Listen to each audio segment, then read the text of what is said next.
अजय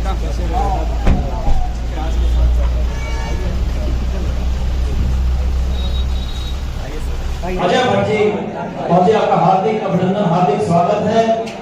उनके साथ में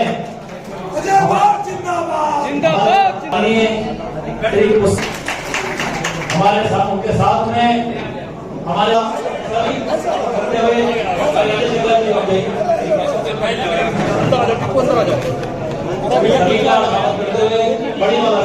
देश के रक्षा राज्य मंत्री जी ने हमें स्वयं उनकी गाड़ी में चढ़ के गया हूं कि हमारे लिए संगठन सर्वोपरि होता है।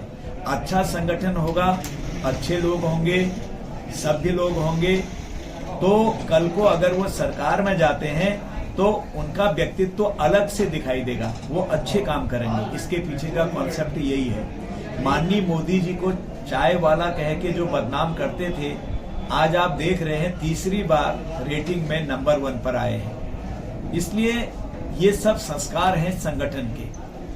हम कभी गलत काम कर ही नहीं सकते हैं। हम भोग विलास के लिए राजनीति में नहीं आते हैं। भारतीय जनता पार्टी का कार्यकर्ता सेवा के लिए हमेशा राजनीति में आता है।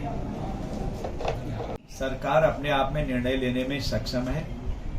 सीबीआई की जांचें तो वहां पर होती हैं जहां पर ये लगता है कि कोई चीज छुपाई जा रही है।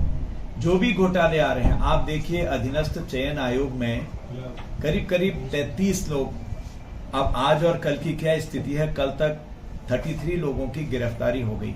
ये एक बड़ी बात है। हमारी सरकार ने बहुत ही, जिसको कहते हैं कि मजबूती से कदम उठाया।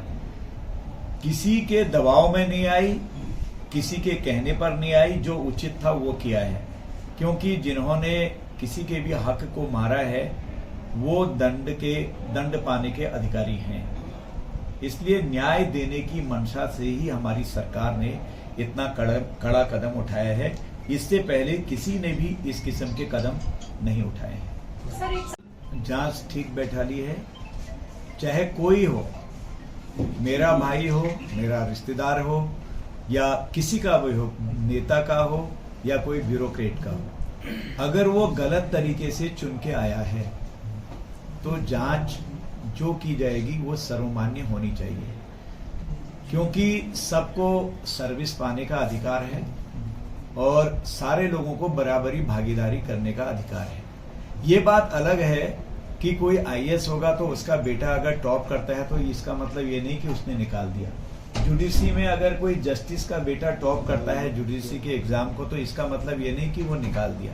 तो उसी तरह से सामाजिक कार्यकर्ताओं में भी कई लोगों के बच्चों ने टॉप किया है, लेकिन उनके घर को पता नहीं रहता है कि वो बच्चे कहाँ हैं। अगर कहीं पर भी प्रोसीजर से इतर कार्य किया गया है तो जो कमेटी निर्णय लेगी वो कमेटी का निर्णय सर्वमान्य होना चाहिए, और होता भी है। और अंततोगत्वा अगर कोई किसी को नहीं मानता है तो उससे ऊपर हमारे माननीय न्यायालय है, और माननीय न्यायालय भी सर्वोच्च न्यायालय तक जाने की हर एक को छूट है, और वो अंतिम फैसला वहीं से होता है। वो न्याय का सर्वोच्च मंदिर भी है। सर अब इनको पीछे रखना है क्या? इनको पीछे रखना है, भाई पीछे रहेगी, भाई पीछे रहेगी, इनको थोड़ा